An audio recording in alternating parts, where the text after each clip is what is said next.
bạn đấy gặp khi comprise tập can khi dùng cho làm bây giờ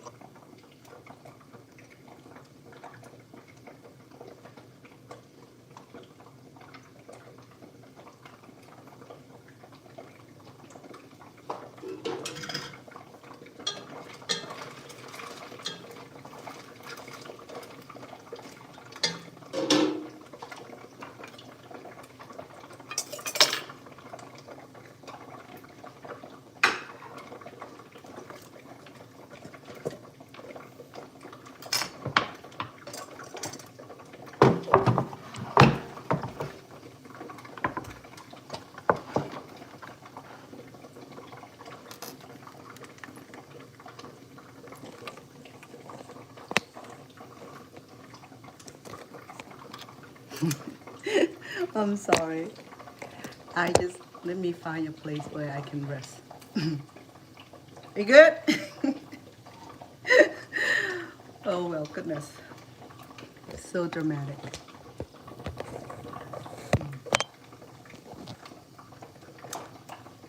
Yay. I think you're good. Me situate you too, TikTok.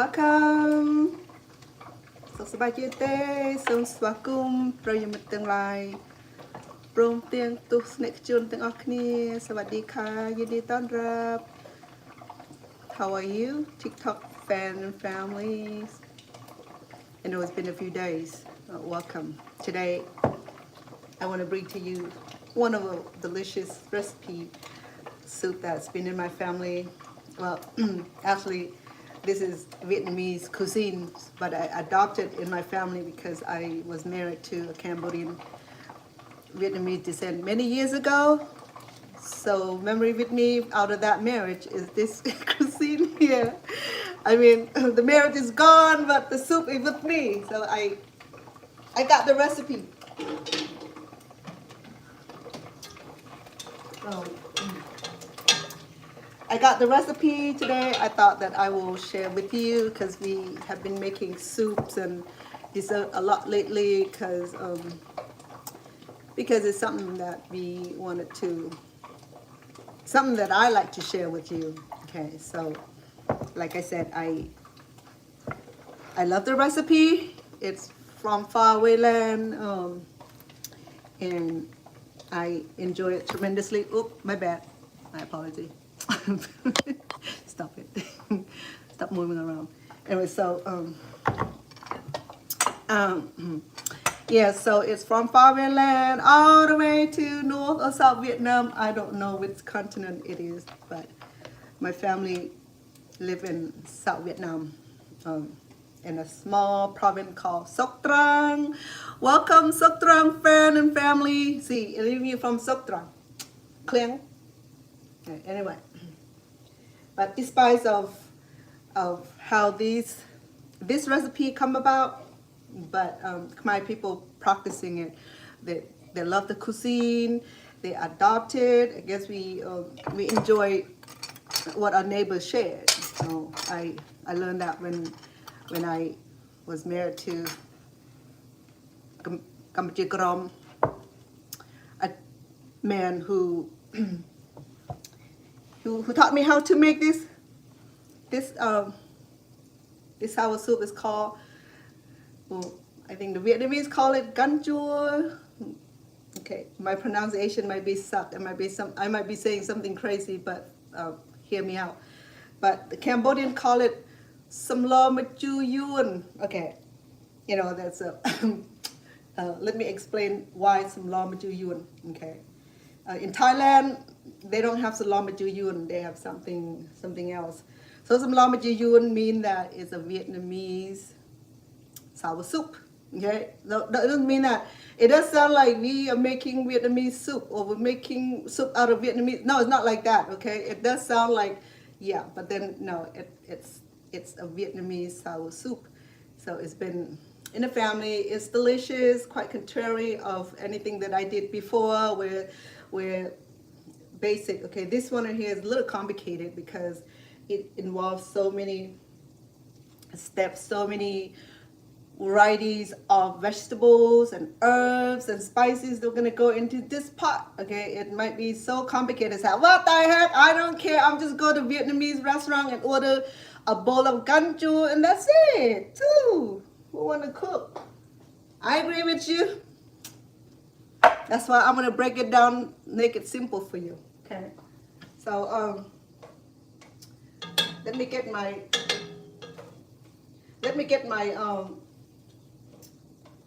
my tofu out of here. I deep fry tofu because tofu will be part of the soup. Okay, I mean, if you're vegetarian or pescatarian, you are welcome to stick with tofu. If that's what you prefer, you go right ahead. Okay, you stick with tofu.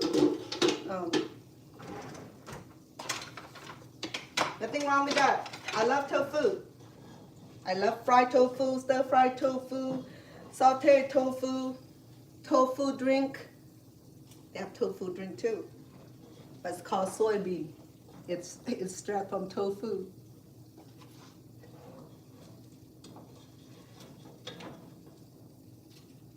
So it take me quite minutes of deep frying these tofu, so that's why I get it started early. Okay, I start a few things early because I really don't want to be here many hours cooking just one entree. Okay, so here we go. The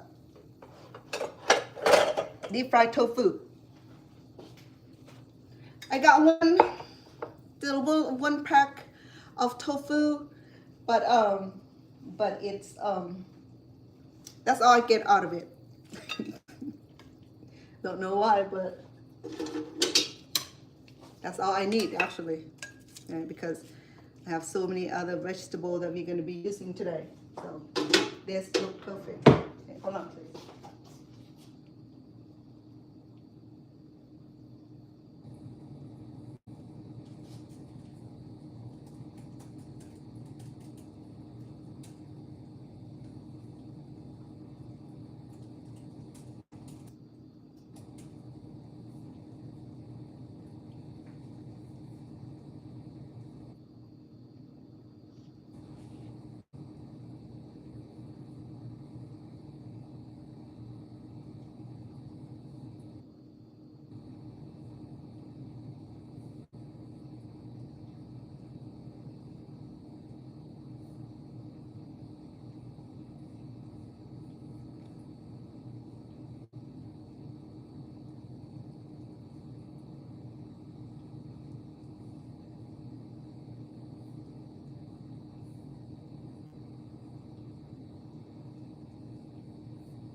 All right.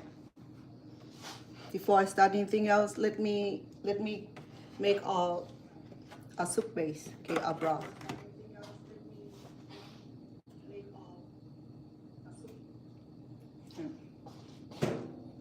I'm gonna go ahead and start it because I'll be making this soup for a family. There are 8 of us here, so I will go ahead and make a big pot out of it. Okay, and it said that it even tastes better for tomorrow. Okay, if the leftover, it'd be perfect. It'd be perfect for breakfast with bread, breakfast with rice or pasta, what have you. Okay, so here I forgot how many cups this is, but I know this is about can't read. Can't see. Okay, let's measure it by cup, okay? It's easier. We got 1, 2, 3, 4, 5, 6, 7. I'll make it 8. Okay, so we get a little bit more, then we make it evenly. All right. There you go. We're done. As you know that today, I don't plan on expanding this pot here. Last time we have to expand the pot. That was not very cool. But we have a lot of food left over, which is good. Okay. So for those who are going to be cooking for yourself, it's not going to be a little bit of challenge to break down the fractions of the ingredient. So I suggest that you see from here, I would do the exact measurement. If you wanted to make for 1 serving, 1 serving is not cool. You know how small that 1 serving is? Okay, for me, I probably won't have problem. I would just throw everything in and I sample as I go. And then I don't have to worry about too much salt, too much sugar, what have you. Okay, thing would be perfect because the way Cambodian cooking system is that we don't measure things. We just like, you know, throw everything in the pot, just stir, just sample it. It's too much salt. Oh, we add more water. If it's too much sugar, well, you know, let's add more water. If it's too salty, we add more water. If it's too much of anything, we just modified it, right? But in America, we like to be precise, cup by cup, inch by inch, foot by foot, meter by meter. Cambodian, we simple people. But that was just because we're cooking for ourselves. We're not cooking for international audience, okay? So when you're cooking for international audience, you wanted to make sure that they understand what you're doing. That's what I'm trying to here, make it more simple, okay? So yeah, let me see what's going on with my,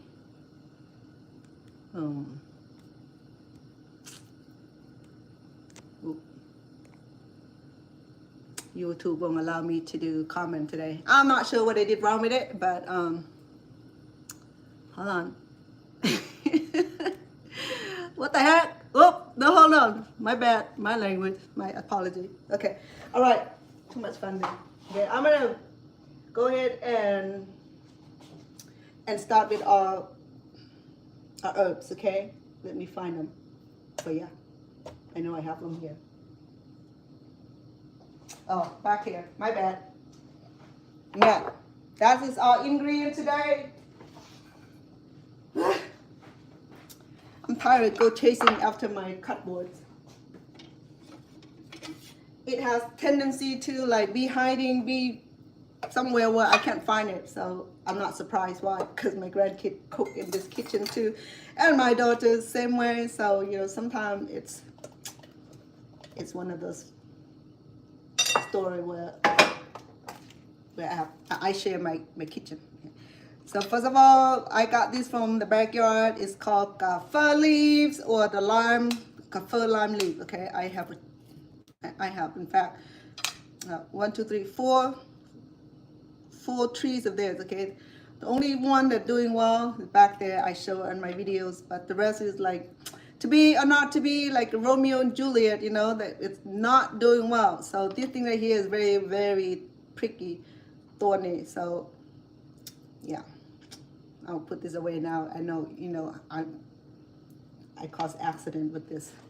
I'll poke myself. That's what I'm trying to say. So I don't know why. It's just like lime tree, orange tree. I think they related. It does look like lime leaves, you know. That's what they call kaffir lime leaves. I call it kaffir. Kaffir.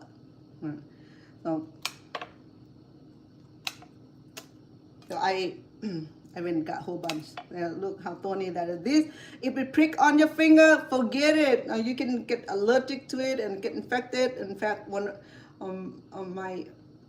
my son-in-law, he went and picked this from the backyard. I think he got pricked by these thorny kafir here. I think he's allergic to it. He's still infected by it. I mean, the doctor can't figure out what's going on with his finger. All right, so we have, let me count it by leaves, okay, because I'm cooking for 8 now, okay. If you're cooking for 4, then we do this by fraction, okay. So 4, 6, 8, 10, 13 leaves. If you want to put more, you go ahead. You don't have it, then substitute it with, oh well. Well, I use this for embellishing. I have about 15 leaves in there. There you go. All right, and then you want a kalanga. I got this fresh weeks ago, but because I left it in the fridge too long, it's getting old. But then even it's old, it's still usable. I can sun dry this and use it for later use, or I can freeze this. Okay? And it's tough. Okay, I mean, literally, this is like a very strong roots. It's not like ginger. Okay, ginger easy, but then kalanga root is like, I don't know, they're strong. Thank you for the heart who on here. Oh, Bong, hello. I'm cooking kanju. It's something that our friend would like, but then she's vegetarian, so I'm gonna have shrimps and chicken in it, and she won't like it, so she won't be able to eat it. But anyway, I know that she make a whole bunch of this a lot of time. So these are, I'm not kidding with this. I'm gonna try to keep my finger away from this. I shall have accident if I don't. I'm not careful. Anyway, so that's what happened when I leave the thing in the fridge too long. It get hardened, it dry, it shrink, it wet up. But even so, it's still good. Okay, I mean, I have dry product out of these two. So if I measure this, about 2 tablespoons. Okay, well, right now I have, whoops, I have 4, 6, 8, 9, 10 pieces, 9 pieces, 10 pieces. Make it 10. Make it even. Okay, make it even so that way it's fair and square. Okay, well, say goodbye to that then. Okay, and then we are not gonna use this garlic now because I'm gonna do that later on with this. I have about a couple cups of lemongrass that I fine diced the day before because I was gonna cook this a couple days ago, but then I lost my mode. I was under the weather with situation going on with Thailand and Cambodia, and this morning I woke up. I hope to find some good news, but que sera, sera. It is what it is. And then I'm going to be using lemongrass. So now, okay, so now you see the common, the thing that in common is that this Vietnamese soup here use lemongrass. I know Vietnamese people use a lot of lemongrass in their cooking also. The reason I say that because I have Vietnamese friends and Vietnamese family, so we share a lot of comments, a lot of commonality, like kalanga and what do you call this, lemongrass. Not so much of kaffir leaf. The kaffir leaf is more of a Thai, Cambodian, and the Laotian kind of cooking. Okay. I don't know. This knife needs to get some makeover because it's getting old and annoying. Okay. I know my trash bin is that way. I'll collect it later. Yeah, there you go. All right. So here we go. I have about 2 stalks, I have 2 stalks of lemongrass. Freshly delivered from state of California.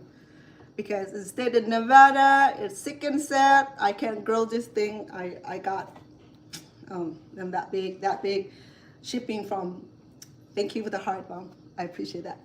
Shipping from Fresno, California. It was nice and beautiful when it came here. It started to die. I don't know what it is. I don't know what kind of magic portion that they have in California, but we lack of that love portion here in Las Vegas. So I'm gonna go ahead and smash this to get the lemongrass to release the magical aroma. Okay. There you go. Oh, it smells so good. If you had not tried lemongrass, lemongrass had that aroma between gingers, lemon, in between. Yeah, okay. You can make tea out of this too. Let's go in. There we go. So I have kaffir leaves, I have kalango, I have fresh lemongrass. So everything fresh, okay? We're not using anything imitation today. We're not using anything from, it's all from the earth. Lucky today that I have all that, okay? So today we're gonna be, I have about a pound of shrimps, with tails. Okay. I was gonna use some dry shrimp, but then I said no, might too much. So I'm gonna do fresh shrimp and some chicken meat. Yeah.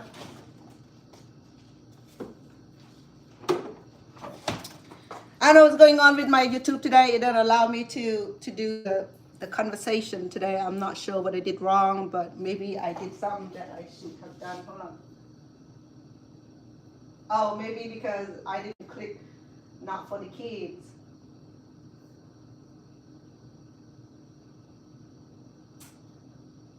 Yep, probably so.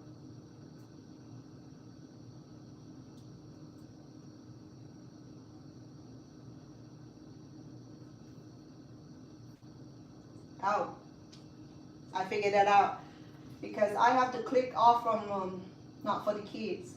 There we go.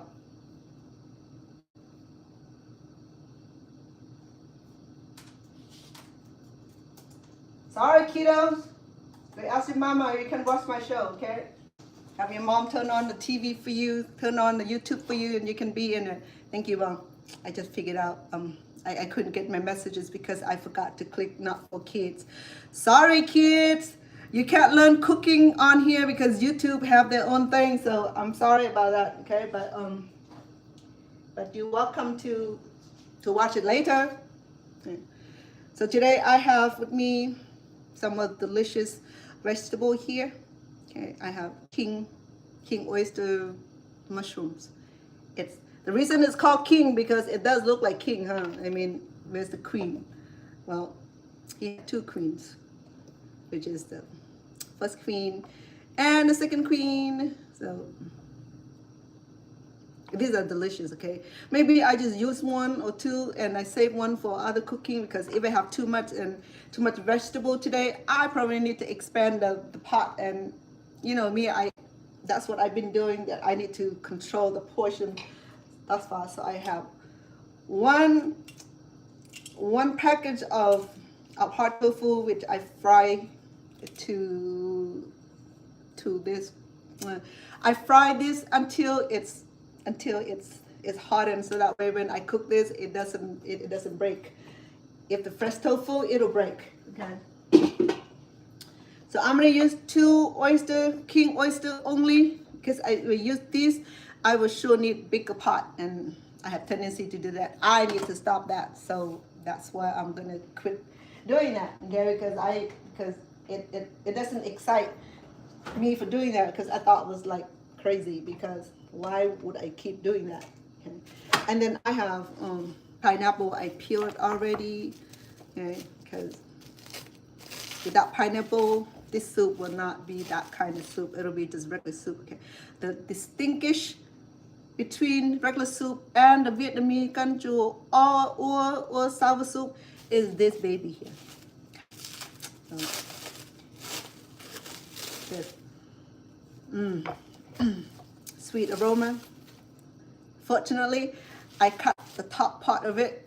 No, the bottom part of it is where all the sweetness is in it. So I said I'm going to have it. So the top part, where the little hair grow out of this, Okay, that part right there is where the acid or the sweetness is on the bottom of the pineapples. Okay, don't let anybody fool you. So that's what I have, the lower part of pineapple. I chop it off. I ate by myself. Proud of that because no one is here to eat. And my mom, she doesn't like pineapple as much. She likes her melons, especially watermelon. Okay, I just cut one melon today. It wasn't that good. Okay, before I do that, I can't find my my plastic cardboard. I know somebody using it. That's why it's walking around. And I don't have time to go hunt for it. So I'm gonna use this little cardboard here. This is for vegetable also. Okay. So to do that, I'm gonna go ahead and process oyster mushroom. Okay. You're gonna make it. You can cut it diagonals.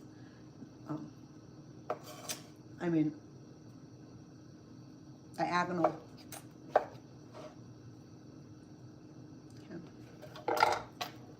I need to stop worrying too much because it interferes with my intellectual here. It does, you know, when so many things that interfere with us, our mind seem to drift and our thinking seem to delay.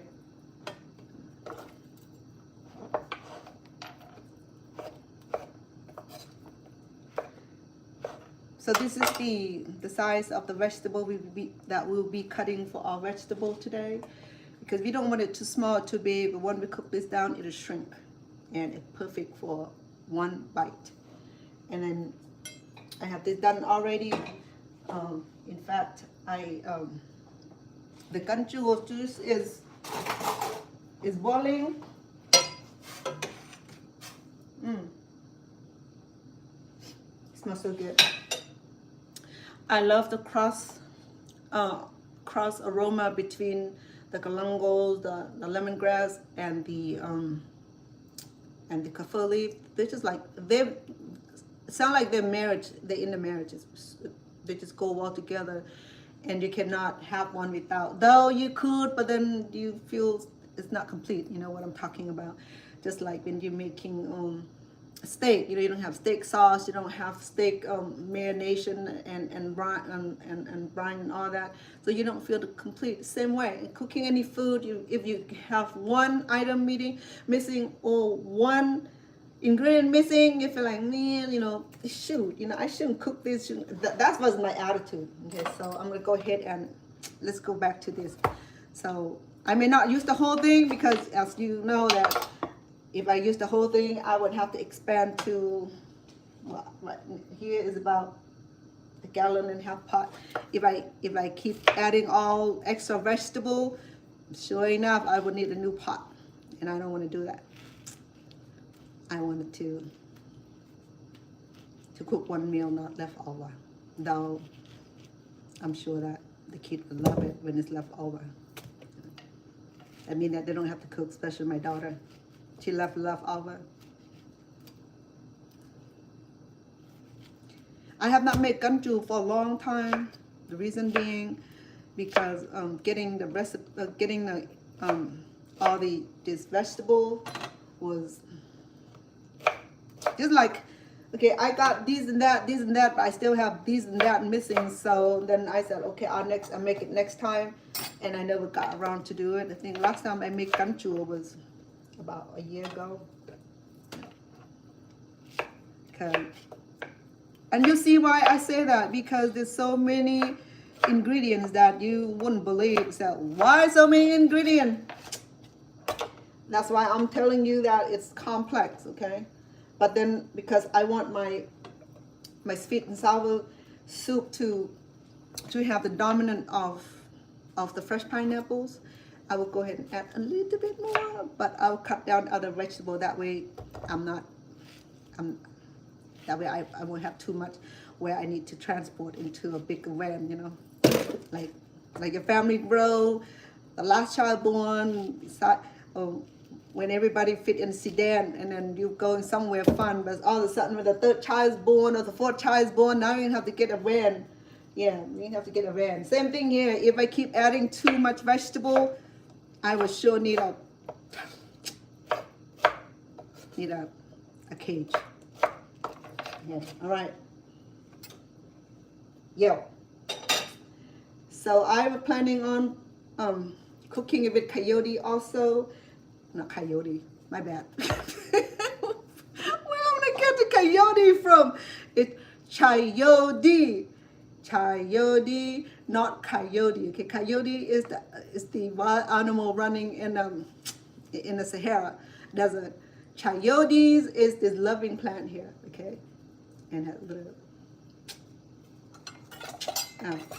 beautiful shape here. I'm gonna use one also because it's just for the great flavor. Remember now, chayote, I did stir fry with this. I make soup out of this, other kind of soup, but today I'm making ganju out of chayote. So to tell you that this vegetable here are so universal. You can be creative. You can add it into your vegetables, your salad, your soup, your stir fry, whatever you feel like it'll do for you. Yeah. I took that from a comedian line. He said, "Whatever you like, I'll do for you." At the nail shop. What's her name? Angela. What's her last name? Anderson or something like that. Anyway, it was a funny joke.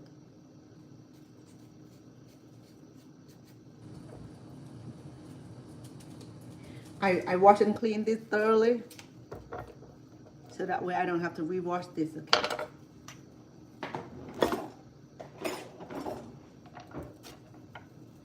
Well, I can feel that the bottom part is thickened, is hardened because it's got mature, because it's ready to the seeds are ready to get hardened for reproduction. Because the seed will grow out from the bottom here. I told you that already. It is the female part down here. Yeah. Fruit and vegetable have female and male part too. Don't forget. You can argue all you want. I'm saying that they all have male and female. If there's no male, female, this thing won't even bear fruits.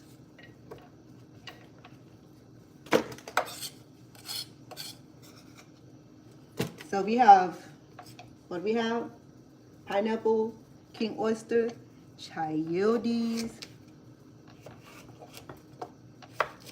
I'm gonna go ahead and remove this top part here because it has tough fiber and it'll take too long to cook.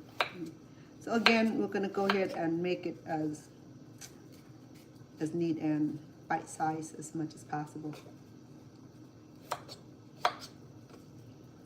Yeah, I should make the fancy cut, but if I do that, I'll be here too long. I'll use that. You'll be leaving me by myself. So how are we all doing? Yes, welcome you also. I know. I've been here the last few days. Why? Well, long story.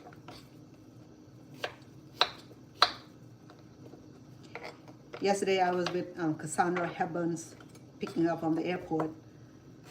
And we went out eating and sent her to the airport. Sent her to the hotel. So that was nice meeting her also. Nice seeing her also. I met her once. Last time was about 2 years ago. Yeah, check on Cassandra Hepburn's. So today, I thought that I should do this before the grandkids come home.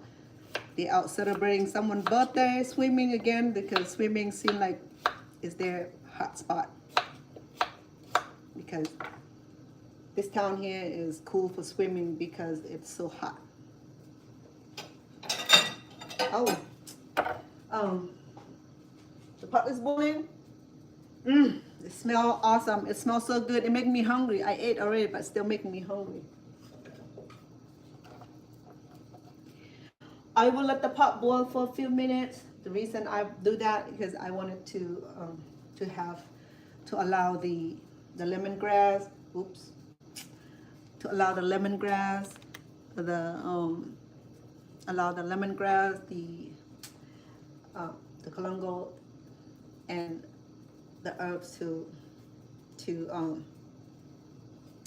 get released, the oil and the flavor to get released. Okay. Yeah, there you go. That's why I said this is complicated because okay, it's not complicated. Okay, I'm gonna put this in the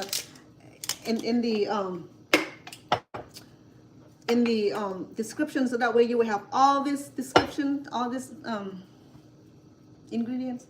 Let me get my tool because this baby right here is so resistant.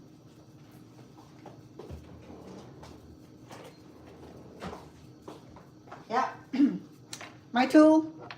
So if you experience difficulty, open this thing. Yeah, though I pop it, but it didn't work. So I use a little bit of push. Oh, yeah, we're gonna be here all day. All right, I heard that pop. Let's see. Yeah, cool. All right. So these are the lotus lotus roots. Okay, so there are two types of lotus root. There's one that about that long, about that big, okay, in the circumference, and the longitude about that long. But this right here is long also, but it's thin, it's small. Okay. So Vietnamese, they know what these are. So does Cambodian. Thai know this too, but Thai don't cook the same. They don't do this particular cooking here. I know for the fact because you know me, my family are Thai too. I know a little more than the average person. Okay, so I did the same way. Okay, I'm gonna go ahead and cook this first because it's root. It has a lot of fiber. You need to cook down. Okay, and they cook down longer than the rest of the vegetables. Okay, the fresh vegetable are easy to cook, but this root here is a lot. It takes a little bit more time to cook. Okay, but it'll cook. It'll cook. It'll tender. So what I did was that I just cut it 3 pieces out of this to help it cook faster. Next time when with convenience, we'll come back and make another dish out of this lotus root here. Okay, it's called yom. We'll do yom sik truk or yom sik mon with lotus roots, and you see that there are so many ways of making certain vegetable for certain dishes. Okay, it's multiple entree with all this. Once you know what these purpose are for or what they can add into the cooking, it serves more purpose, and it help you to wanted to buy more of this. Okay, so this right here has a crunchy texture. Okay, versus the huge root that had all kind of hole, just like Swiss cheese inside of it. And some people say, I'm terrified of those. And then some people they do have fear for certain food too. But then yeah, it has hole also, but they're small. Okay, they're small hole. Okay. But these are the reason it has strong fiber, because this lotus here will hold up the bottom of the plant where another part of the leaf stem will sprung up to the top of the water. The higher the water, the stronger the roots and the stem. You see that some of the lotus or water lily, they can be 5, 6, 10 feet long. It depends on the how deep or shallow the water. The deeper the water, the longer these, not the root though, the root will expand this way and it multiply more of the the leaf and the flowers grew from the roots. Okay, so the roots and the stem and the flower stem are different. But in Cambodia, they also eat the flower stem. You know, they can make the same. They can make the same soup that I'm making here, or a different kind of soup. In Cambodian have a few soup that we classify. Okay, some they call Somlor Machu Yourn, meaning that it's a farmer versions and the city version. So this right here is represent the city version where all the city developer will make. It's not the Somlor Machu Yourn is for people who live in a rural area or in the village will make those. Okay, Somlor Machu Yourn same way. You know, Somlor Machu Yourn is the spicy beef soup that I made before. Okay. Here we go. I'm done with the root. I'm gonna go ahead and cook them first. Okay. I'm gonna increase the heat to allow my soup to boil and cook this root also. Okay, so the soup looks a little bit brownish due to the fact that the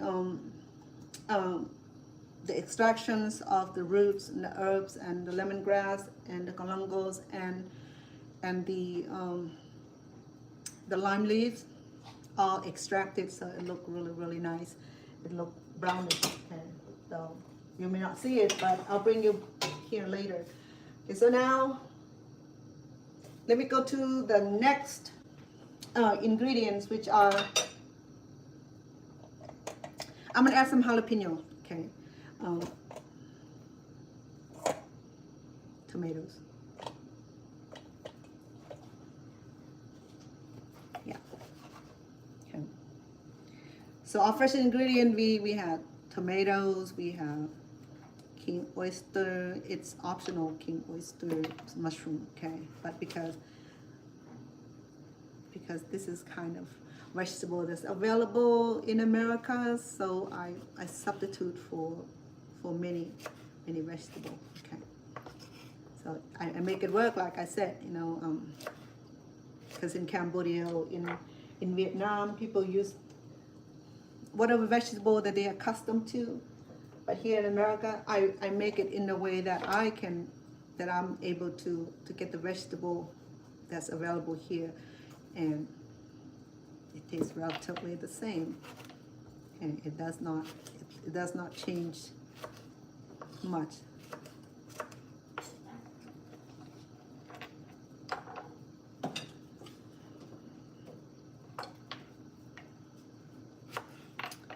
And because I have my tofu that was hardened, so I'm gonna go ahead and add my tofu.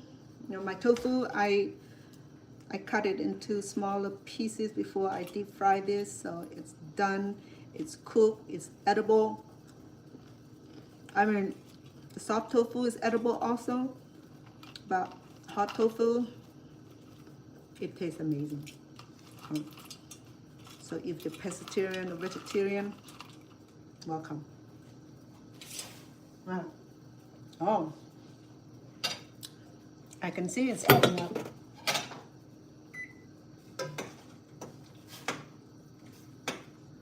I know for the fact that I'll be using a little bit more water.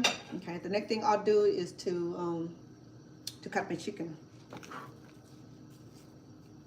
Oh, hold on. Let me, before I touch the meat, I wanted to get rid of the fresh ingredient first. Okay, I'm going to be using some of this celery stock here. So vegetables are cut in the same format. It is correlation.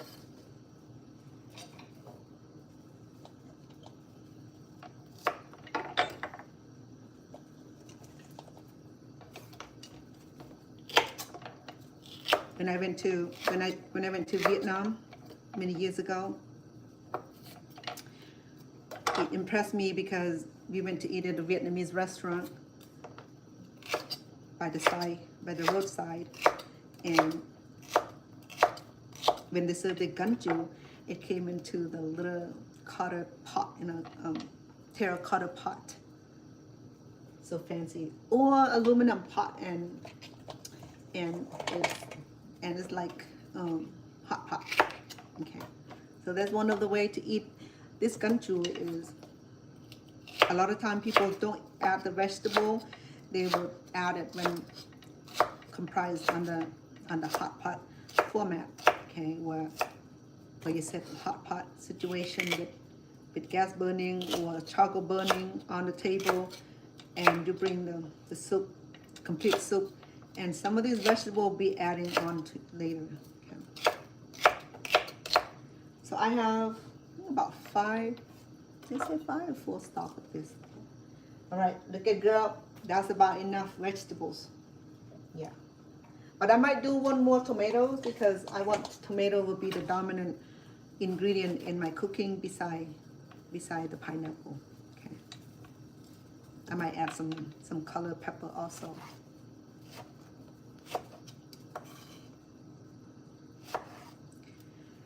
In some, well, I think, okay, so I learned also that in Cambodian kitchen, they add bean sprout.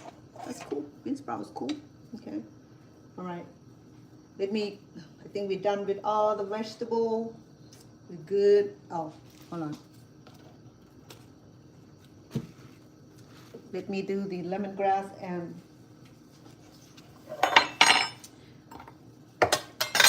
because we're going to saute this, and once the soup is done, we're going to pour this over to create that extra aroma, and yeah,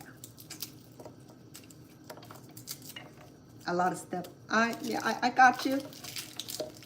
That's why I make it special. That's why I only make this one in the blue moon. Don't ask me why, because it does take a amount of vegetables and preparations, and choice of meat would be chicken, fish, shrimp. So today I'm doing combination of shrimp and chicken. Cambodian like to cook it with fish.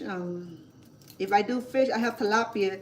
If I do fish, I would have to fry fish, deep fry fish as much as I do for the tofu, because when the fish is deep fried, it minimizes some of the fish smell. You know, I mean, I'd rather have chicken than fish in this soup. It's better for me because yeah, fish smell I don't like. I'm sorry, fish. Nothing bad. I grew up eating fish all my life, and now when I reach this age, things change in my pheromone. Not pheromone. What do you call it? Olfactory. I'm not sure, but it does change. It changed the way I smell things, tasting, you know. I don't know, because I did COVID shots. I don't know anything to do with that or not. But anyway, I'm not trying to blame anything on anyone or anything. I'm just saying that it does, it does that with smell, you know. For my mom, she no longer able to eat pepper, and she choked every time she eat pepper, but yet she's still looking at the pepper. My mom, I think I shared with you that my mom used to say that, yeah, when she was younger, she loved pepper. She eats so hot. Is that there's a day that she didn't eat pepper, she felt like she's fainted. So I still eat pretty hot. I can eat still good quality of spices, which I love, you know. All right. So do one more. No, you're good.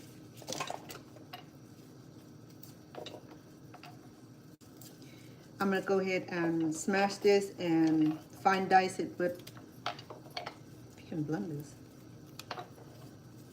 Should I blend this? I don't have enough to go in the blender, so it might not work too good. Let me see. All right, close your ears.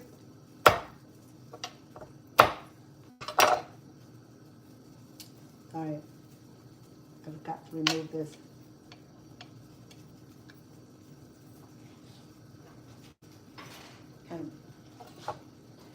Let me lower the heat here because it looked like my water had receded. I might add another cup or two.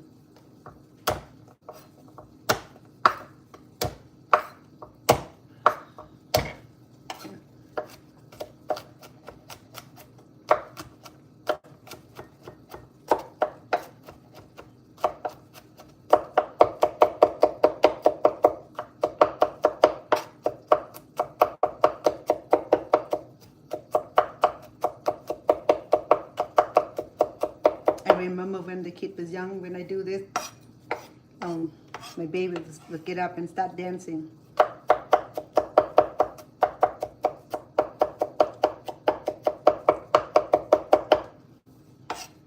Okay.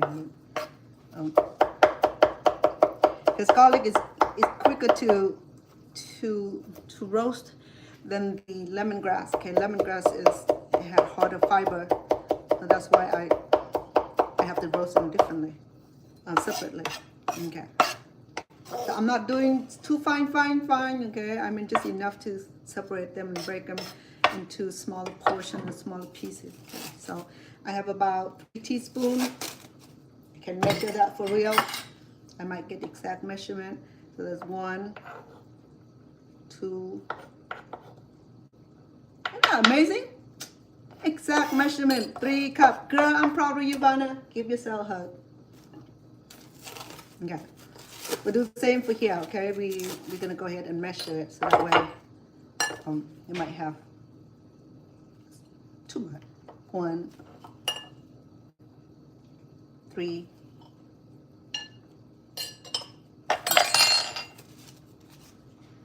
The reason I only do 3 cups, 3 tablespoons. Did I say cups? I'm sorry.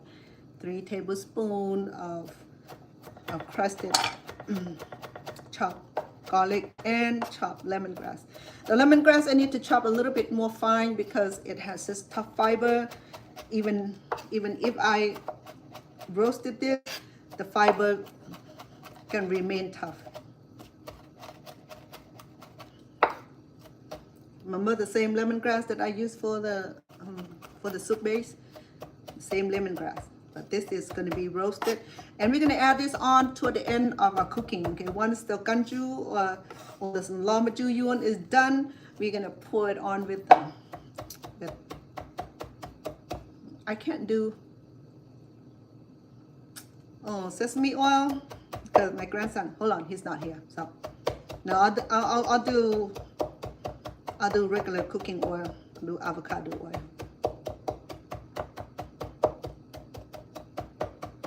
I forgot the sesame oil is in the pantry.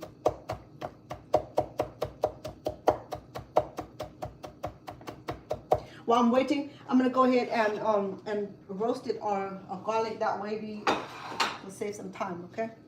Excuse me, please. Okay.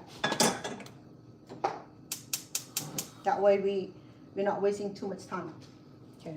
I'm gonna do just about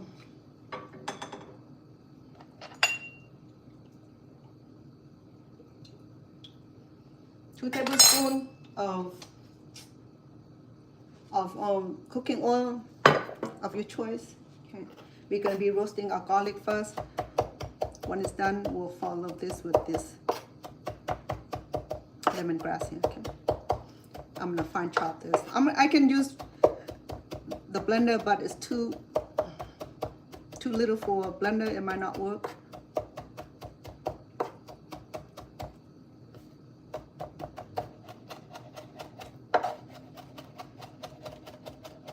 Yeah, this is how you chop it. Right? So just instead of this, you do this is quiet, and then it's more effective. Okay.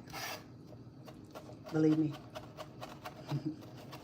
Isn't it noise reduction by doing this? Instead of this, that's annoying, right? This is like, I still can daydream without cutting myself. So yeah, this is a Vietnamese technique. The Cambodian technique, make musical out of it, right? The Vietnamese, they're more creative, you know, they have engineering for this.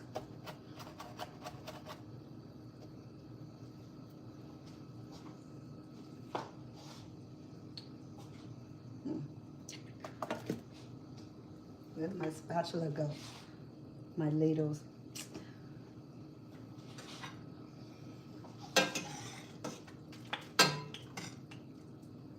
Oh yeah, I got my tofu fattened up, though. That's a good indication, okay? All right. I think my oil is indicating of its activity, so it's exploding on me, so we'll go ahead and roast it right now.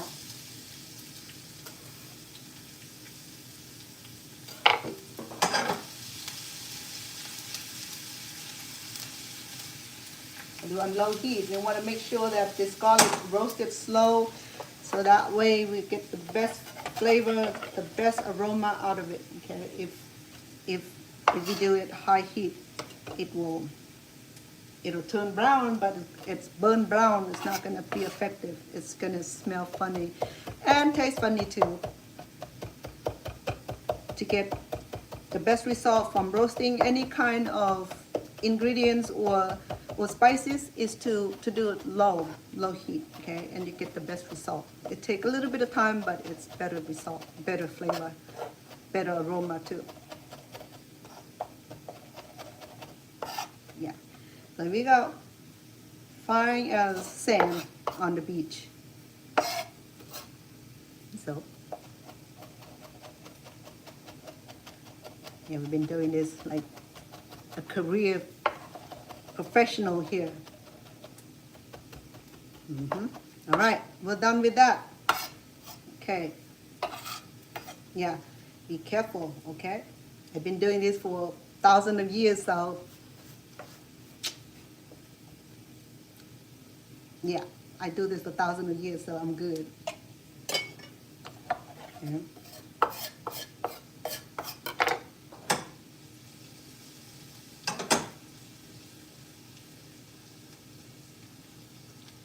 Because the soup has been boiling for a while, I think I had receded about 2 cups of water. I'll go ahead and replenish that. Okay.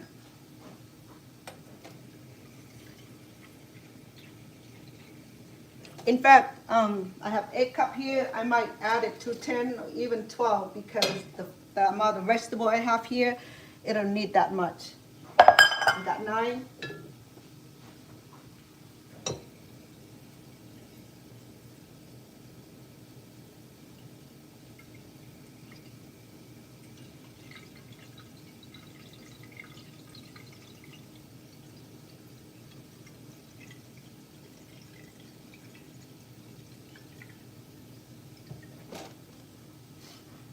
My daughter, she has the water system, the what you call it, filtration systems. So we have here two faucets, one for drinking, one for the kitchen. Okay, so it's coming along. Okay. It's cooking slowly. It releases that beautiful aroma. Oh, my neighbor can smell it by now. So I got 9, 10, 11, 12. Okay. Let me resolute it and at 12 cups. If I need more, I'll come back and finish. I'll add some more. Because when I add all the vegetables, it'll get added up. Okay. All right. So my garlic, it has beautiful, soft, golden. Okay, I want it a little bit more golden brown, golden color.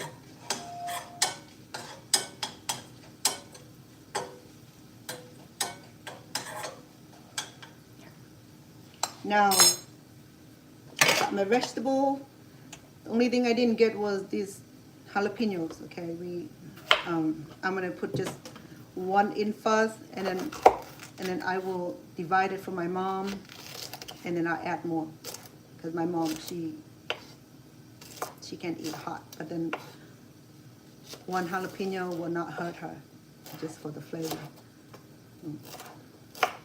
Okay. And then once I separate for her, I will just a couple more.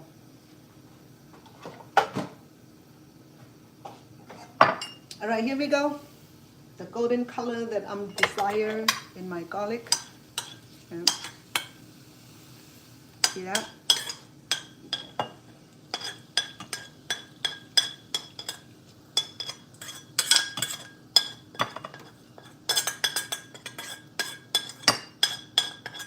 Okay, I'm gonna use the same cooking pan here for my lemongrass. I'll do the same. I might use 3 because I have more of lemongrass.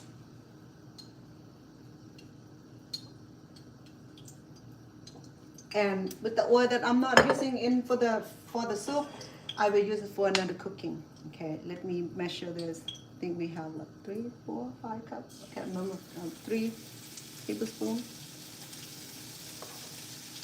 A little bit over 3 tablespoons. That's just because it has been refined, and altogether there's about 4 tablespoons of fine diced lemongrass.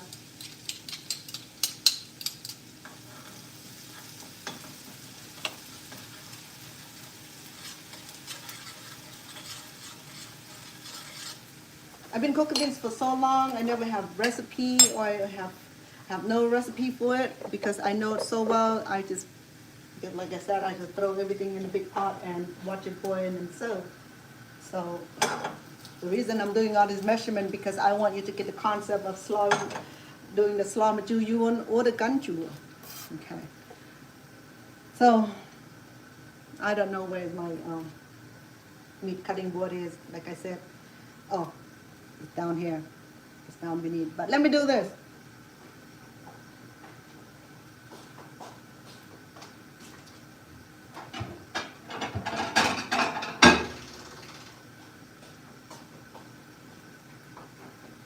Because the plate is easy to clean than the cutboard, okay? I mean, it's well, the meat is not hard.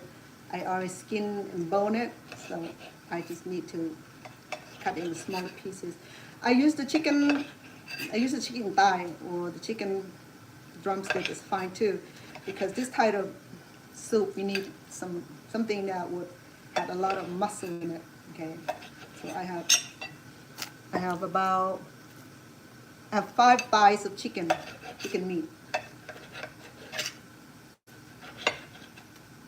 No bones, okay.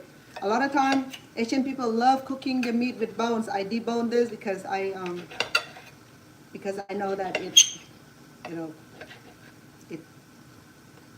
easier. So I got 5 chicken thigh, a pound of shrimp. I better be careful. I don't want to burn my lemongrass and then I have to start over. That wouldn't be fun. The reason I use this because I don't have to pound it. It's easy to clean it while it's on the plate here. Okay, I know it just cleaned really well. Believe me, it serves better purpose than using the cutboard with raw meat on it. Okay. All right, I'm good. And it's almost done with lemongrass.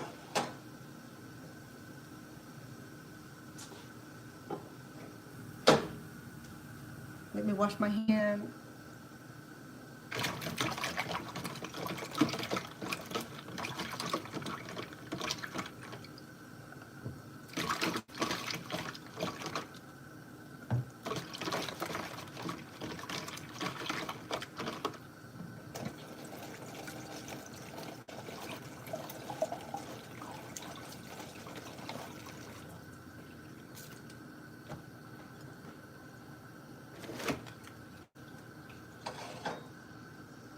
Okay, my lemongrass is done. It had golden brown color. Okay.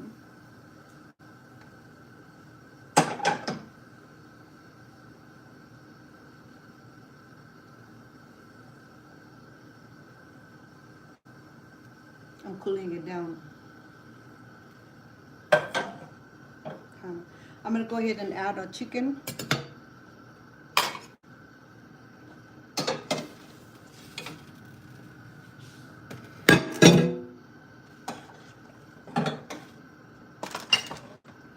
and bring it closer to you.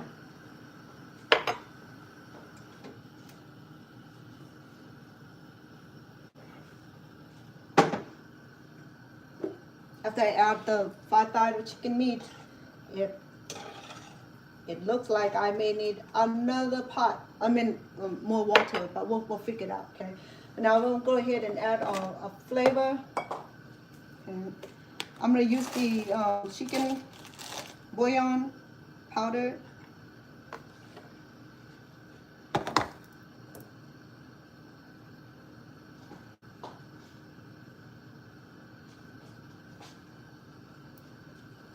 I'm gonna use 2 tablespoons for the best flavor, okay?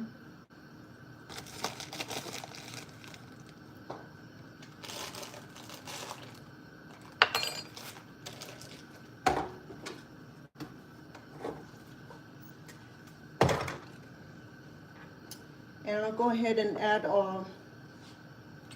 fish sauce. So to my experience, I'm gonna do about 4 tablespoons of fish sauce. I know I may need more, but I'll sample it and I'll come back and add some more as needed. Because each time I cook, it's different size and different settings. So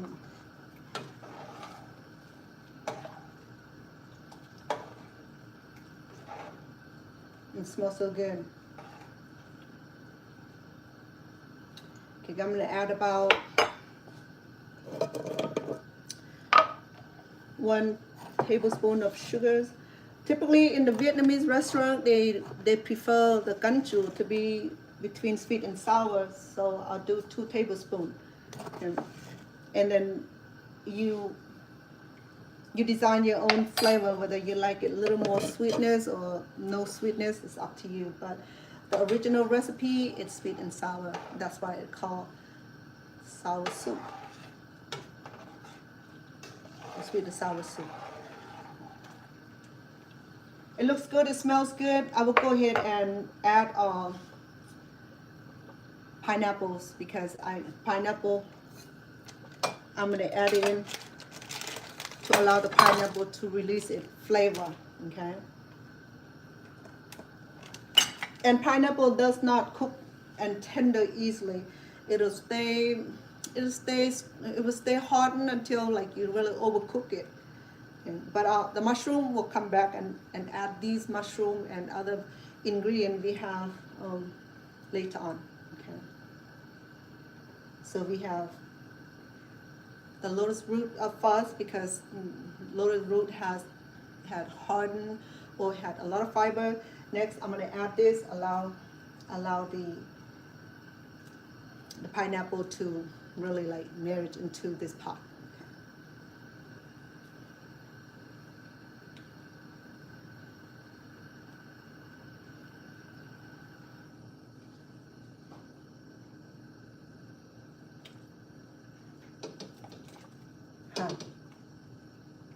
Please do not let me expand this pot.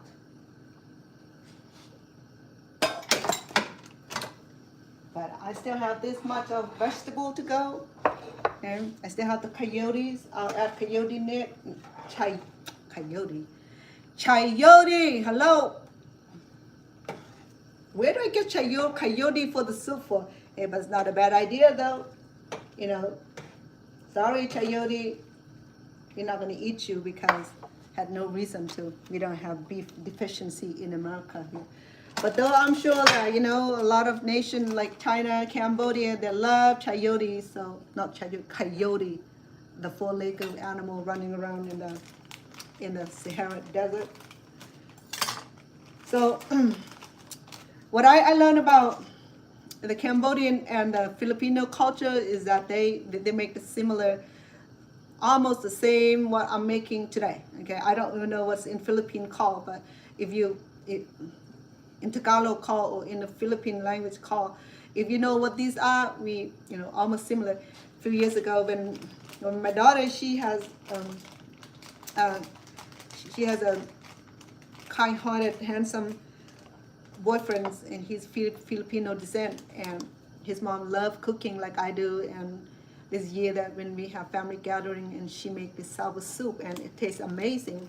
Save for that, the Filipino version, there is like, they love more of the sourness into it. It's not like the Khmer where they like between the sour and sweet and sour. So I'm saying that they have about the same, not technique, the same audio, you know, but and they use okra in the cooking. I thought about using okra also. In Vietnam, they use okra. Believe me, yeah, they use okra and it tastes good. It had a little slime, yeah. Anyway, Samtan, welcome. The time over here is 5:30 in the evening, because your time is probably Asian time or Middle Eastern time, or we're European time. We about 10, 12, 14 hours different. It depends on where you're at. Okay, so good morning to you and good afternoon from US. But US a different time also, different time zone. So I'm gonna do two tablespoons of tamarind soup. It's called tamarind soup base, okay? And I'm not indoor by it, but I stick with this brand because there's a few other brand also, but this brand I've been using it for a long time. I'm gonna do 2 tablespoons first and see how it tastes like. If it need more, I will add some more. Okay. If I add more, then I have to add more soup base. I mean, if it's too sour, then I have to add more liquid. But let me sample. The chicken is cooked now. It's been there for a while.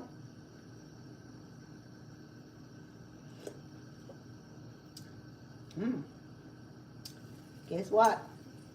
It already tastes good. It has the sourness to it. I'm gonna add another tablespoon of sugar to balance this sweet and sourness. Right now, I can't taste the sweetness out of it, only sourness. So I'm gonna go ahead and add 1 more tablespoon of sugar.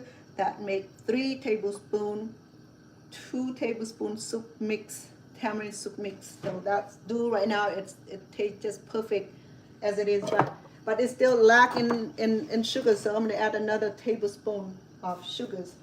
If I need it, I'll come back and add some more to balance it, because when we add these, well, the pineapple should already oxidize and release its flavor already by now, because I think because I use the top part of the pineapple, it has a little bit sourness into it, so it may balance, increase the sourness of it.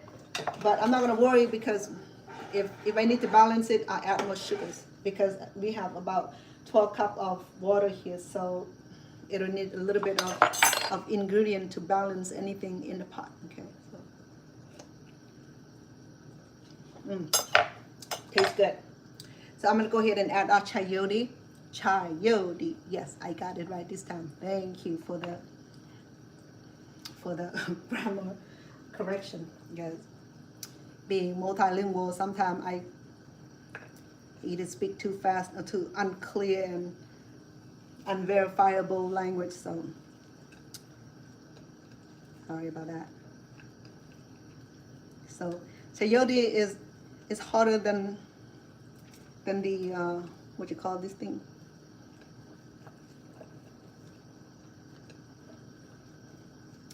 So what I have left is the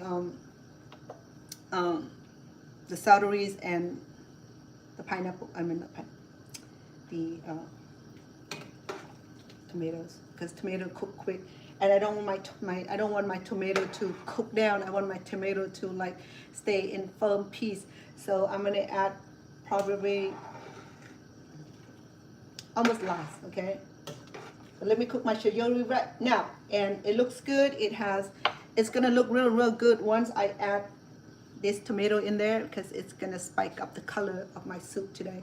Because right now it looked basic, and it had green, it had yellow. So when I add this in, it'll be a complete rainbow colors. So And we still have shrimp. Okay, I still have a pound of fresh shrimp here. We're gonna add that almost last, and then because I don't have the what you call it, the Khmer call it ma'am. I don't know what the Vietnamese call it. I don't even know how word it in English. So I'm gonna use the purple basil instead. I don't have chi pala. I don't have ma'am, so I'm gonna use this basil today. Okay, that would be like the last thing that we add onto a soup to create that aroma, because I don't have the right type of herb for this type of soup. But you know what? I'll make it work. Okay, as long as the soup cooked good, it had the vegetable that I need in there, it'll be fine. Okay, I'm not gonna even cry about it anymore because it is what it is. You know what I mean? Okay, so tastes so good. You know why? Because we have a lot of vegetable. It's beautiful flavor. I might add another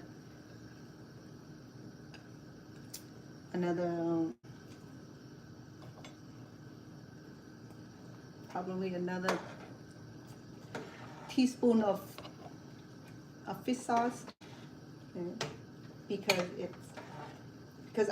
because all the vegetable I add in there, it imbalanced my salt intake, the salt. So I have 5 tablespoons before, right? So I'm using another. I think I would do another tablespoon, make it 6 tablespoons of fish sauce. There we go. All right. So let me allow. Oh, my mushroom! Shoot, my bad. My king oyster mushroom. Let me put it in there right now too. Shoot, girl. What happened when talking too much? But no worry, because the king mushroom is so delicate. It'll cook quick.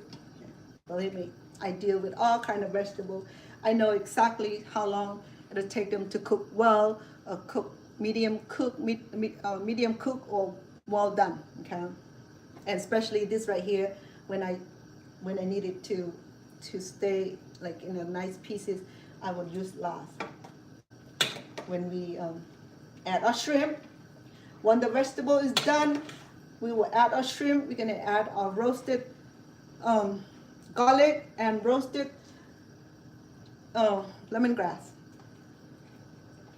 And yeah, it's on the top right now. Let me bring you over so you can see.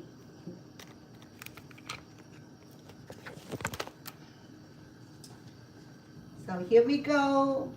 It looks plain right now, simple. Okay, that's just because we need the extra color from the from tomatoes to balance the color, to make it more vibrant, to make it more selective colors. Okay, so there we go. Or when we add our shrimp, that will give a well balance of a pinkish color. Okay. Let me bring over my YouTube friend. I charged the phone because I forgot to charge it this morning. I was on the phone too long. Okay, there you go.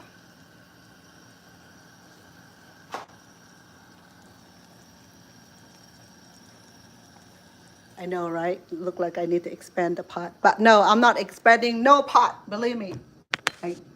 I need to stop that behavior. I need to stop that expanding behavior like I'm doing, like in Thailand, needed more land, you know? Oh. Sorry. I'll try to offend anybody. Okay, I'm just doing cooking here. I'm gonna go ahead and add the jalapenos. To let the jalapeno work its magic and release some of the spice in here. This is not enough. I'll add some more later when I split this from my mom, and then I'll add a few more. Or I even add fresh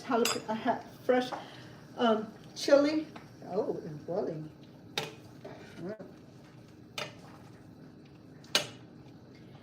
Okay, well, the pineapple looks good. The mushroom looks good. The chayote need to cook a little bit longer, so I'll give it about 2 more minutes for the chayote to cook a little bit tender, okay? Because chayote, I can have it crunchy, but it won't work too well. So I'm gonna allow it to cook a little bit longer to get tenderized out of it. Okay, let me sample right now, because the minute that we add different vegetable, it change the flavor for the better, not worse. Okay, because we have so many vegetable in here, it's almost like gumbo or stew.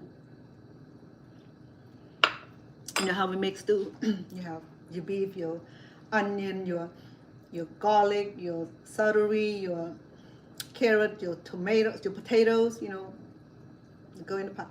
Ooh, guess what? This jalapeno is kicking in. Ooh, my mom, she's gonna have problem with this. Hold on. My bad. Because I use this spoon to scoop the chili, that's why I still some chili on here. Yeah, everything looks good.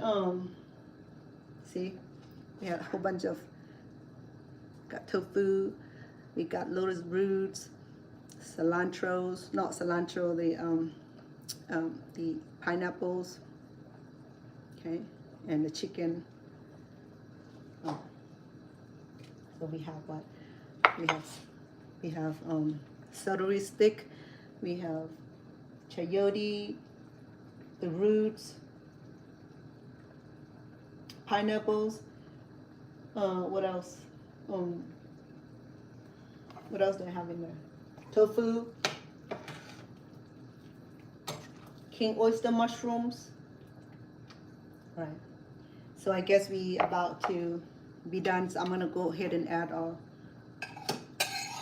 a beautiful color here, which is the, oh my bad. It's gonna dominate the pot because it's a red color. Okay, so red always dominate, and the cup always looking for a red car to give ticket to. That looks good right now. Okay, I'm gonna go ahead and add our shrimp. Okay.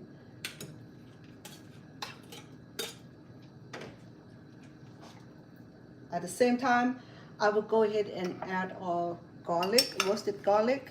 Remember, we have these. Okay, I'll need some. I'll add some on the top of our bowl, and then I also have the roasted lemongrass. Because this is a healthy oil, I'm gonna go ahead and add it into our cooking. I need a little bit of oil to make it look amazing. Okay. So, because we didn't have any fat, only from the roasted garlic and lemongrass. Because the chicken is skin free and fat free, so we really are. And come and see it and bring you back over here. Okay, so oh yeah, it look good right now. Look at it. Okay, let me increase the heat here. And we got the shrimps cooking here, and now see the difference now. It look really good because we have all this vibrant color from the pinkish of the shrimp and the tomatoes. So yeah. It almost looked like I need another pot, huh? But no, I'm not. Don't take me there. I'm gonna be happy where it is. Okay. If I make another pot, then it'll be too much. Okay. So look at that. Look at the ganchu. Look at the sweet and sour soup here. The Somlor Machu Yourn. Chai on. Mưa tao cua ở tầm nón nó Sao nhỉ Somlor Machu Yourn Một năng bập kìa lại đã được hơi sạch được đã được hơi ở lâu sau từ chi từ ngàyนี้อดเมียนจีอดเมียนมาอ้อมหรือกระเจียนะเมียนตะจีกระหอม telling in Cambodian that I don't have the herbs that needed for this soup here but I'm substituting it with the basil today okay let me allow the shrimp to cook for a minute because the shrimp look almost done because shrimp is so easy to cook we're not going to worry about it okay I don't want to overcook it neither so let me in a minute then I'll do the final sample you know literally in the state of California we're able to just grow this from the stem here but I tried that here in this state right here it just I don't know you know California is more friendlier plant friendlier but in Las Vegas I'm not sure it's not a place for Asian vegetables or herbs growing here I tried it didn't work you know that I have a garden of my own and I keep things alive but here it's been hopeless for me okay I'm gonna make it polite so I'm gonna chop this in smaller pieces okay or I can make it authentic and I just go ahead and separate all the leaves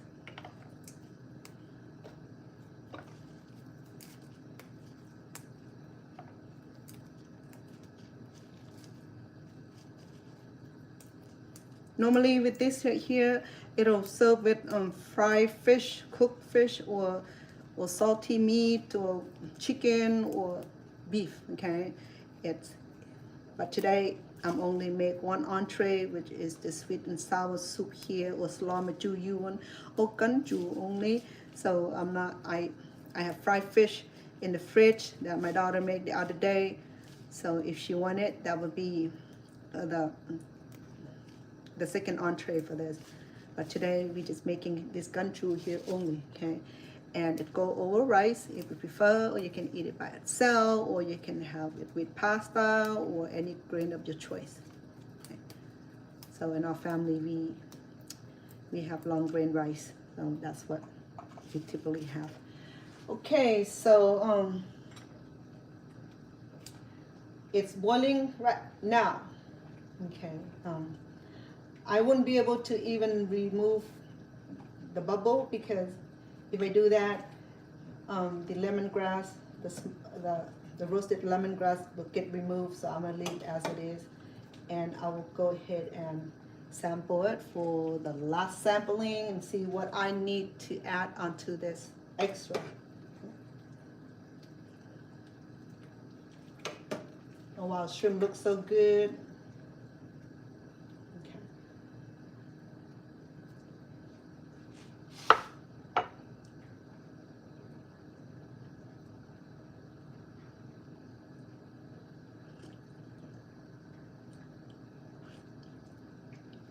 So delicious.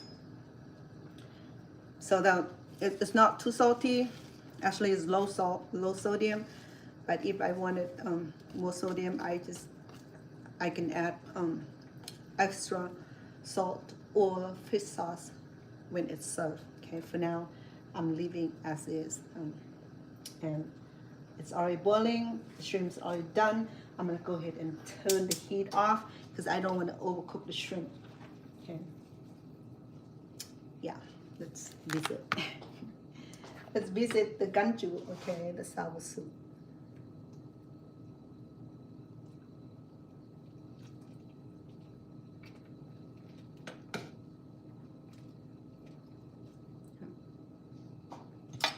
It looks so good. Not only it looks so good, it tastes so good also, okay? I mean, it's a lot of ingredients in here, a lot of fresh vegetables and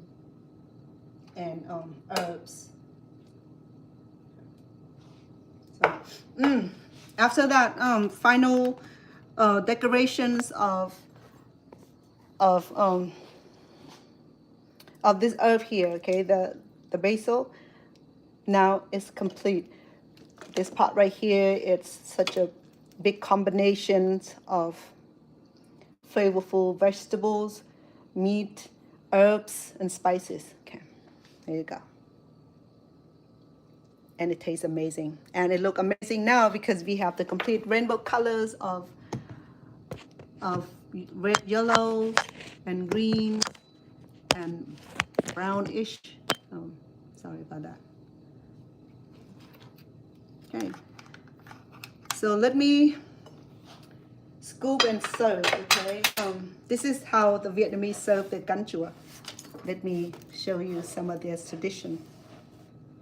Okay. Because my gan chua today is low salt, okay? So with low salt ingredients, I can help myself with adding extra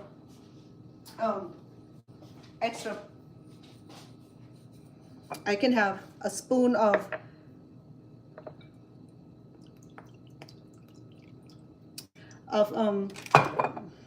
fish sauce,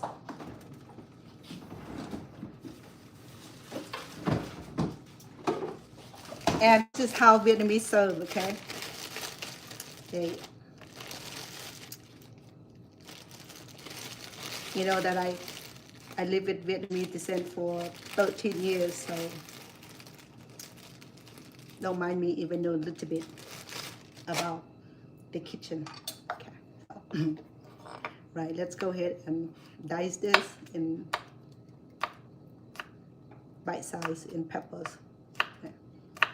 You don't want to like the pepper bite is small, okay? It's not meat bite. Pepper bite is. This will be good, okay? This is one bite of pepper here. If you can tolerate it, you're good. If you, the way I learned about the pepper consumption is that, so each time when you increase the spiciness or the level of the hotness, the better you tolerate it. So each time if you want to successfully eating the chili and become the grandmaster of chili eaters, you have to practice it. Okay? I mean, when I said you have to practice it, meaning that you intake a little bit at a time, okay? Each time you increase a little bit more, a few more bites, you sweat and you cry and you curse and you do all that stuff, you know? The demeanor, the language, the foul language, whatever you come out of your mouth. So, so it's fine. I'm okay with that, okay? So if you don't care for it, fine with me. Okay, so today I want to be serving my brought to you by my beautiful collectible bowl. Okay, so it's this fair lady here. Yeah, it depicts 1600 woman with that big skirt. Okay, let's serve, right?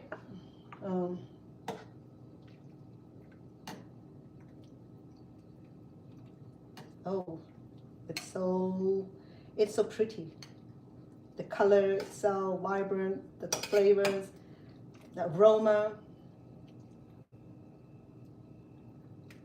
I'm sure my neighbor wondering what's Valnut's cooking.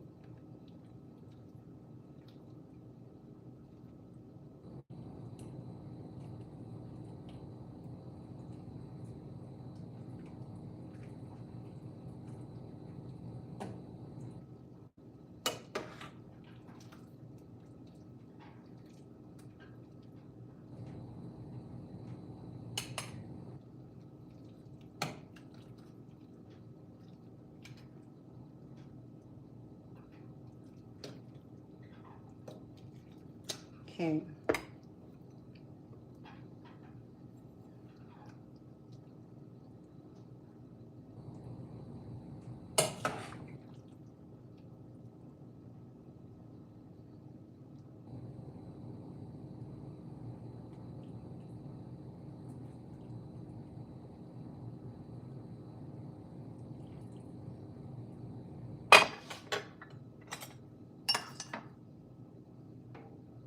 Man, just for the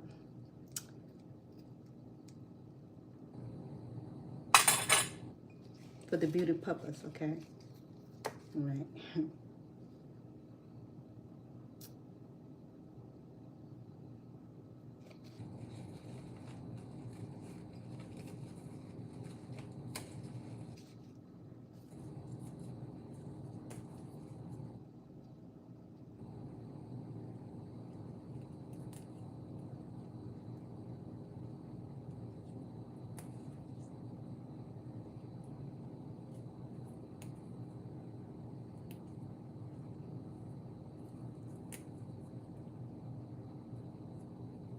Okay.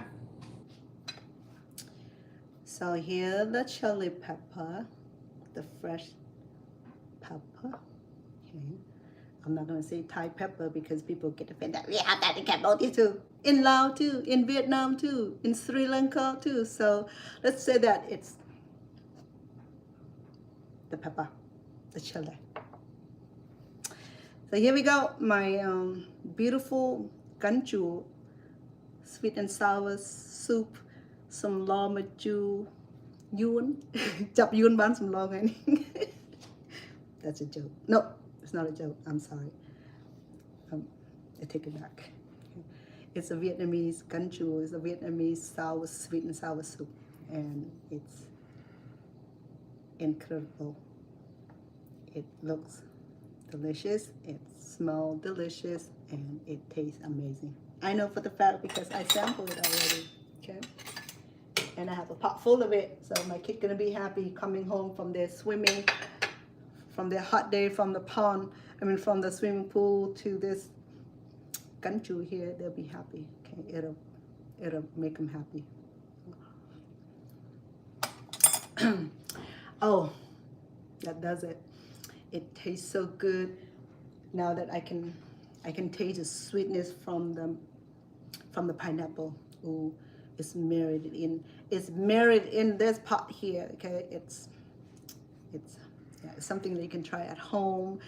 If you are not already subscribed to my YouTube channels, my YouTube channel will capture all the conversation we have today, all the ingredients. I will include that in the description area, so that way if you want to try this, you see that even my mom smelled it. She's coming down. She smelled that garlic. She smelled that typical normal Asian cooking that allow you to catch it with your nose, you know, because you can smell it. It's just like there's a garden of roses and that would lead your nose to it, you know, it's the same way. So my mom knows exactly when it's done with the smell, with the, what do you call it? With the fragrance, no. With the aroma, okay, the aroma is the word, okay. The fragrance too. The fragrance is using more like to the sweet flowers and perfume, but here, right here, maybe, you know, maybe perfume from God, maybe perfume from my kitchen, but it's an agent that bring my family downstairs. Okay, everybody lives upstairs, save for me downstairs by myself. So when the food is done, the kid know, they can smell, they can follow the aroma of the garlic, the aroma of the fish sauce. My grandson even now catch the aroma of each cooking. Now I said, oh, is that Somlor Machu Yourn? Oh, is that cha krung? Is that Somlor Machu krung? So he can distinguish the smell of each food now. Okay, you may think, they smell the same. No, they're not. They don't smell the same. Pizza does not smell the same as hot dog. Hot dog does not smell the same as spaghetti or burger. You know, they all have its own distinctions. Okay, same thing for Cambodian or Vietnamese or Thai food. They have its own distinction. It has its own sweet, nice, pungent aroma. Okay, some are more pungent than the other. This right here is no pungent because I didn't use the fish, fermented fish. So it's just the fish sauce. So it minimizes all that and the extra flavors and aroma from the roasted garlic, from the roasted lemongrass, and we have the fresh kalangos and the lemongrass and the kaffir leaves, and go in there. It's the best marriage in that pot ever. So it's like a happy marriage in the pot right there. It blends so well, it infused so well, the juice is so delicious. the meat itself and the shrimp itself, and this is one of the pot that you would like to share at home. But if you do visit Cambodian restaurant, you can order the sweet and sour soup, or if you at the Vietnamese restaurant, you can order these also. But if you go to Thailand, I may not guarantee it unless it's owned by the Vietnamese who have Vietnamese cuisine, or if I don't think Chinese cook this. I never had one from the Chinese restaurant, but I guarantee you that if you go to the Cambodian restaurant, Vietnamese restaurant, and ask for sweet and sour soup or canh chua or Somlor Machu Yourn, this is it. Okay, it have to have that Yourn because it's the Vietnamese sour soup.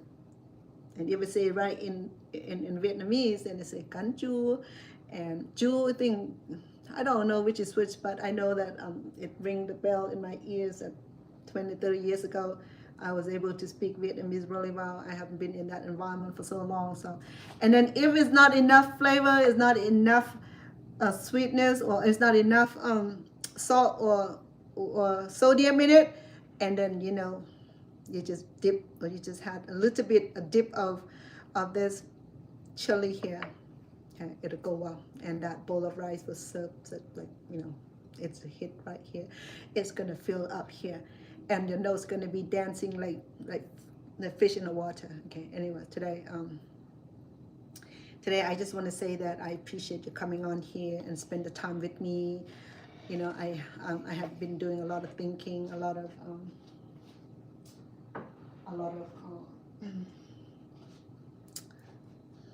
of meditation, a lot of prayer, and seeking for peace and justice for Cambodia. Also, I learned that what another nation did to Cambodia is not cool, is not justified, it does not bring justice.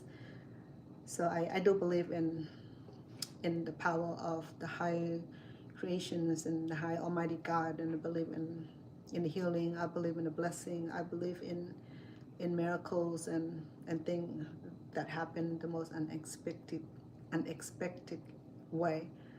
So I'm seeking support for Cambodia also. We learn if you check in with the Cambodian news, what the social media is, and how things are being revealed and prevail in the truth, in the most justice way. A lot of Cambodians gathered together at Washington, D.C. today, asking President Trump to enforce the ceasefire agreement between Thailand and Cambodia. Thai still resistant. Cambodian go all the way 100% with the peace agreement, but Thailand still resisting. So I heard today is that Thailand ordered the Thai people to evacuate along the borders, include the Surin and Strakeo in that area.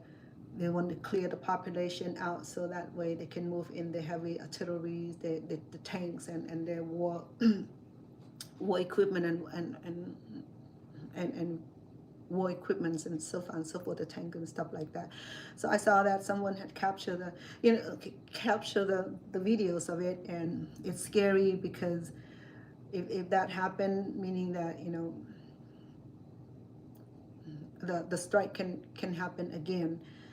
So to me, that is betrayal of the national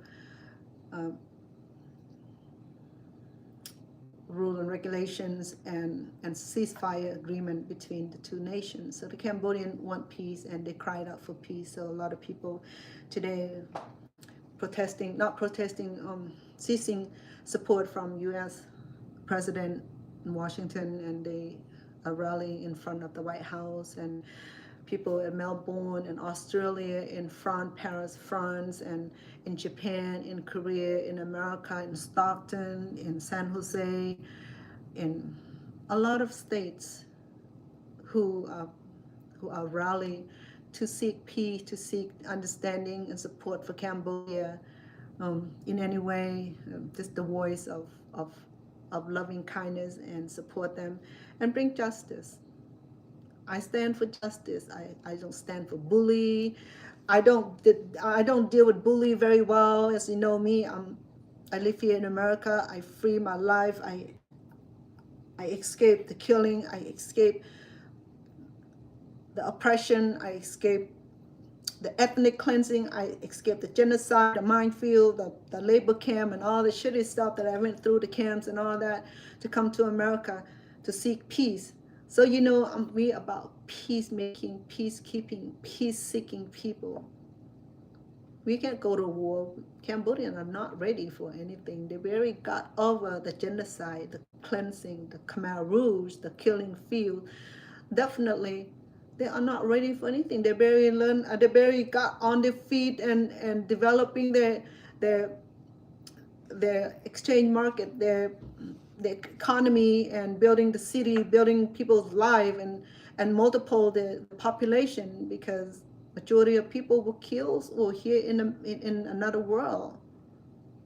So that's all I'm asking. I'm not biased, but I stand with the truth and justice. I stand for righteousness. I don't like bully. I don't like cruelty. I don't like injustice. You know, I used to work for the environmental social justice, so I know how it's like to navigate through the system in a peaceful way. Okay, been there and done that through the community work.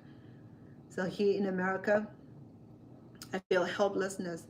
I feel hopeless, not hopeless, helpless, that I'm here in America while my people suffer, when they're gonna get bombed, when they're gonna drop tear gas, when the opposition will drop tear gas, will drop chemical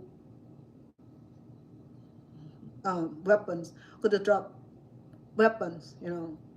So they live in fears. What I went through when I was a child, you know, during the Vietnam War and all that. I mean, I lived a little bit after the Vietnam War, but still, Vietnam War didn't end in Vietnam. It escalated through the Cambodian region also. So I heard about B-15, I heard about the bombing, I heard about all that. And yeah, I heard about live and stay inside a hole and cover ourselves. I know about that too, because I explained in the other contents that I've been there. We had a big trench by the house. The minute we see the plane coming, we'll go in the trench or the ditch. That's our safety shelter. If they were bombing, if they were bombing or intrusion,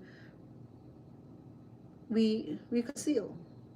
You know, we did that during the French colony too. We hired from the French armies. Though the French army, you know, they came by foot and the militant, so they can search you, looking for men. They don't kill women, but they're looking for the coup. When the King Sihanouk, at the time it was the Prince Sihanouk, he was known for prince and later on become king. So I don't know what the transition there was. So he was known as king, prince, until he become the king, I think. So even his force, it took a long time before Geneva Conventions and the peace agreement to driven the French out of Cambodia and allow Cambodia to self-govern and rule by King Norodom Sihanouk. And he did that. He lived through the genocide. He lived through after the Evolutionary War, which is the war between Khmer Rouge, and there's no between. The Khmer Rouge, okay, or the word rouge is red, or yeah, red. So it's the communist, the destructor. So he lived through it, you know, he was fine, and then we came back from the genocide. Lasted about a little over 3 years, about 3 years and some month, 4 months, or something like that, 20 days, something like that. And through that time, millions of people lost their life, and millions had fled the countries, and millions had millions died during the atrocity. So whatever is left of the survivors, we built family. I built family here, and my family in Cambodia built the family there, and my family in Thailand, the one that evacuated during the Khmer Rouge, had gone back to live, returned back to the ancestor land, so they multiply also. So more so in Cambodia, more so in Australia. I have family in Australia and in France too. And now I have some family working and live in South Korea also, in Japan, believe it or not. You know, I don't know much about the United Nations, but for sure in France. So that way. So my request for you is to become solidary with me and pray to the God that you're believing in, to bring peace into the two nations and soften the heart of Thai government, you know, to see beyond the humanity and the life of human being, instead of bloodthirst and killings and destructions. So that's all I'm asking. I'm not biased. I'm standing with the truth. I'm standing with justice. I'm standing what is right. I'm standing for humanity. I'm standing for love and peace. Well, I'm done with my cooking today. I hope that you'll be able to digest and enjoy yourself. And like I said, if you have not already joined me on my YouTube channel, I would love to invite you to do that. Jump over to YouTube channel and give me a shout out, because I can't keep the conversation on live show.